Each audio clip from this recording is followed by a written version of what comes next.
Boa. E aí vocês estão com 500, mais ou menos 500 pessoas. Vocês são quantos sócios? Por enquanto, temos eu, né, e um grupo de investidores. Então vocês já captaram A investimento. gente já passou por 2 rodadas. Como é que foi essa história? Conta pra gente. Foi uma jornada bem longa. Bem Imagino. Você foi a mercado mesmo? Gente próxima? Família, amigos? Como foi isso? A gente teve um pouco de gente próxima, mais pro começo. Mas nossa primeira rodada, ela levou 18 meses. Caramba. É bem longo. 18 meses, numa época que... Em que ano isso? Isso entre 17 e 18. Tá? Economia complicada pra caramba. Economia complicada. Era uma época que eu não tinha equipe de vendas, então eu cuidava das vendas da empresa. Vendas. E tinha que ser vendas... Porque assim, o processo de captação é um processo igualzinho ao de vendas, né? Sim. Você está vendendo o seu produto para os investidores. E foi um processo que, na verdade, desde 2014, eu comecei a falar com investidores, né? Sem experiência prévia e sem saber... a metodologia iterativa, né? Você não veio de mercado Tentativa financeiro, e você erro. não veio desse mundo lá. Não, eu era diretor da Natura antes. Que bacana. Eu fui diretor de meios digitais da Natura entre 2011 e 2014. Antes eu fui diretor do Yahoo no Brasil. Então, aliás... A gente pode fazer um parênteses, o Yahoo Respostas acabou de ser desativado. Eu fui a pessoa que lançou o Yahoo Respostas no Brasil. Mesmo? Você que lançou? Não, nós vamos ter que conversar sobre isso. Muito medo que eu você fiquei criou. tão triste quando ele foi embora agora. Exato. Foi até, teve um jornalista que me procurou para contar as histórias daquela época. Caramba, maravilhoso a resposta. As melhores perguntas do Brasil. Exato. Mas, incrível, tem um gancho maravilhoso. Vou aprender a responder essas pessoas bem. Boa. Mas foi esse processo de investimento foi muito interessante e foi muito importante ter comido grama eu falei 1 ano e meio, foi 1 ano e meio a partir do momento que eu estruturei a rodada, né? Mas foi eu comecei em 2014 e fui fechar a primeira rodada em 2018. E era o quê? Você estava olhando para Angel, VC? Que tipo de dinheiro? Bom, lembra que em 2014 o ecossistema de investimentos era nem tinha, mano. E de impacto... O primeiro cara com quem eu conversei... Aliás, eu escolhi certo e escolhi errado ao mesmo tempo, né? Porque eu devia estar muito mais preparado. Foi o Rigonati. Meu Deus. Das telas investimentos. Já é a segunda vez que a gente menciona o Rigonati. O Rigonati vai vir aqui. Responde a gente, Rigonati. Eu acho que ele nem sabe que foi a primeira conversa que a gente teve. Foi em 2014. E ele me encheu de perguntas que eu não tinha a mínima ideia de como responder, que eu falei, foi Product muito... Market Fit. E é muito interessante esse processo para os empreendedores que estão acompanhando, porque você ouve perguntas... Principalmente naquela época não tinha Cubo, não tinha Inovabra, não tinha grupos de empreendedores. Sim. Era muito você por você mesmo, né?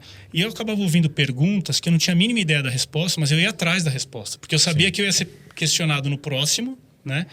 Na próxima conversa. Você queria responder. E eu precisava ter a resposta. Claro. Só que ao identificar a resposta, ou ao trabalhar na resposta, ia refinando a minha estratégia, ia amadurecendo o meu negócio. Entendeu? Essas perguntas, elas parecem ofensivas, né? É sempre desafiador, mas elas são... Se você conseguir ouvir, elas são muito bem-vindas. Esse negócio que o Edson, na entrevista que a gente fez com ele lá atrás... A gente mencionou, a gente estava gravando, acho que não, né? Enfim, a gente entrevistou o Edson Rigonati lá atrás para a pesquisa que a PAI publicou no começo de 2020, que é o Score de Investimentos de Impacto. Nessa entrevista, ele menciona que parte do processo de investimento dele, uma parte importante é perguntar coisas que ele sabe que o cara talvez não vai saber, o empreendedora que está na frente dele, e mais ou menos, não medir o tempo, mas ficar atento à qualidade da resposta que vai vir daqui a um tempo e quanto tempo demora para ela vir. E ficar atento a isso.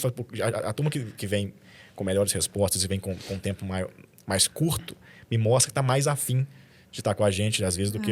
Eu acho que não é a única medida que ele usa, mas é uma coisa que ele usa ali para prestar atenção. Então é legal, enfim, fazer esse outro lado aí. A gente botou no score, tinha um termo, né, que eu não gosto também, mas enfim, que é o coachable, né? O quanto o empreendedor tá afim de aprender junto e trocar ideia e tal. Porque ter um sócio como ele é saber que ele vai falar, cara, agora vamos olhar para isso aqui que você nunca olhou antes. E tem que estar pronto para não se incomodar demais, enfim. Acho que você tem que ter a humildade de saber que você de saber que você não sabe de tudo. Sim. E eu estar ouvindo de alguém que você confia que tem uma experiência, um olhar diferente, uma experiência mais ampla e pode contribuir. E também saber falar, não, ó, isso eu não concordo por isso, né? Eu acho que isso também é um aprendizado importante. Exato. Boa.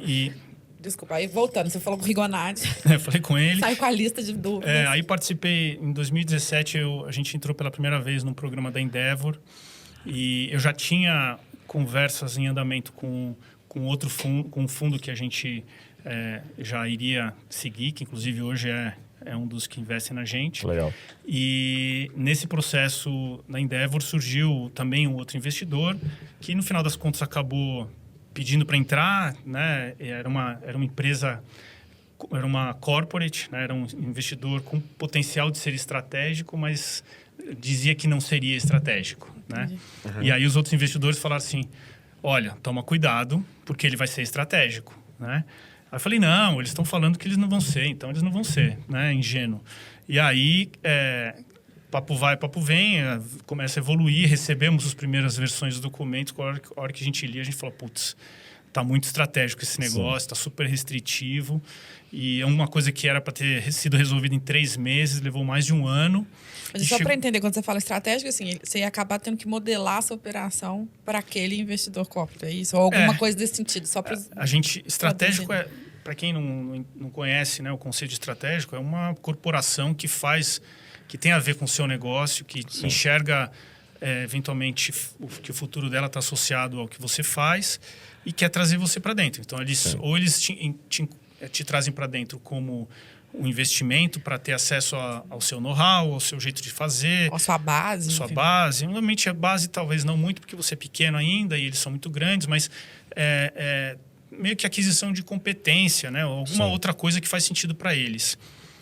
Mas, quando entra um investidor estratégico na sua empresa, você praticamente estabelece que o seu futuro é com eles. É isso. E aí a sua atratividade para investidores independentes cai drasticamente. Isso foi ficando claro para mim naquele momento e chegou uma hora que as discussões, os termos estavam...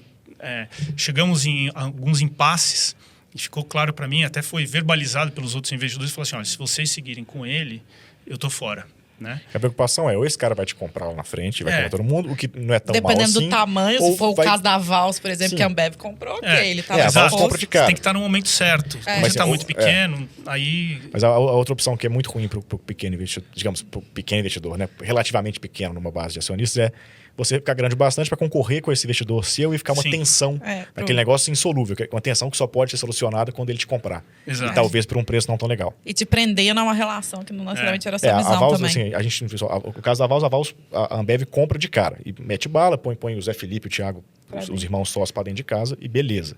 Ela não fica... não fica mas eu acho que tô querendo só um exemplo de que pode ser bom ou pode ser um problema. É muito da situação, né? E se você está muito pequeno ainda, você acaba meio que morrendo na praia, porque o comprador, né? Na verdade, o investidor não era nem comprador, ele queria investir, sei lá, 15%, 10% ou 15% da empresa e queria ter direitos de como se fosse majoritário. Então, tinha um desequilíbrio muito grande. A gestão... o problema é isso, essa mistura de capitais, né, que gera tensão, né? Um cara é estratégico, o outro cara não é. Ou é 100% estratégico ou não é, enfim. E aí, naquele momento ficou claro para mim que, assim, era aquela história do Matrix, né? Qual pílula você vai pegar? Aí, se eu pegasse a pílula do investidor corporativo, eu ia perder aqueles outros investidores naquele momento e os futuros, né? Então, eu já ia entrar num trilho meio que sem volta.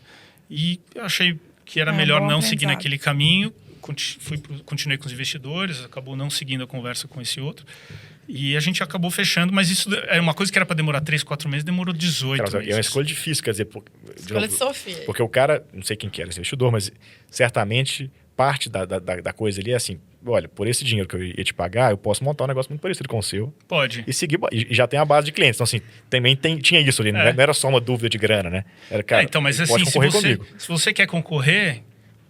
por que você não faz? Já que eu sou pequeno e não tô te incomodando, por que você não faz isso? Porque é muito não é tão fácil fazer. Porque é tão fácil fazer, pois é. Grande. Então, assim, a tensão ali, imagina que é um pouco essa, né? Da pressão de chegar o cara e pensar assim, então, ó, posso fazer. Putz. Pode fazer, mas você tem tantas outras prioridades que nunca vai sair do papel. Não, e precisava dormir esses 18 meses também, que tivesse ser outra. Não, foi um momento, e assim, foram 18 meses muito críticos, que foi em 2018, e a gente, nesse período, por motivos que não tinha nada a ver com essa história, e também motivos totalmente independentes, a gente acabou perdendo, em 6 meses, os nossos 2 maiores clientes. Ui. Então, o nosso faturamento caiu pela metade. Caramba. E os investidores, olhando os nossos números todos os meses, antes de fechar, eles começaram, o que está acontecendo? Meu, tem algum problema estrutural na empresa? Não, né? Aí vou lá, mostro, faz análise, justifica, mostra porquê de cada caso, e eles não tinham, e realmente não tinham inter-relação. E a gente começou a crescer gradativamente e mostrou para eles, olha, se você pegar todos os outros clientes, mostra que a gente está crescendo, né? Sim. É que a gente caiu pela metade em 6 meses. A hora que a gente estava se recuperando da primeira queda, veio a segunda. Então, os números, a hora que você olha os gráficos consolidados, foram bem ruins. Mas depois, a gente só subiu. E aí, quando a gente fechou... E diversificando a base de clientes, provavelmente. Ficou também. mais saudável, você teve ticket médio maior. Que é o desafio de boa parte das clientes. startups. Você acaba tendo grandes clientes que pesam muito na nossa carteira no começo. E foi muito legal ter investidores conosco que olharam o copo meio cheio. Eles falaram assim, cara, esse movimento que aconteceu foi bom, porque agora você diversificou, você diminuiu a dependência, você aumentou seu ticket, você melhorou sua margem, tamo junto, né? E aí a gente conseguiu fechar esse processo final de 18 e 19 e conseguiu montar a nossa primeira máquina de vendas. Então, dos vários chapéus que eu tinha na cabeça, eu tirei um e coloquei o do comercial, né? Obviamente eu continuo atuando no comercial até hoje, mas tinha alguém para cuidar disso full time. E isso trouxe resultado. Então, em 2019, a gente cresceu 107% em receita mensal. É um dinheiro que entra para contratar a equipe. Para destravar o crescimento. Destravar o crescimento. Né? Então, a gente fala máquina de vendas, máquina de entregas. Então, quanto mais robustas essas duas máquinas tiverem, melhor você opera, você cresce sem perder cliente, você cresce de uma maneira fluida. Sim. Né?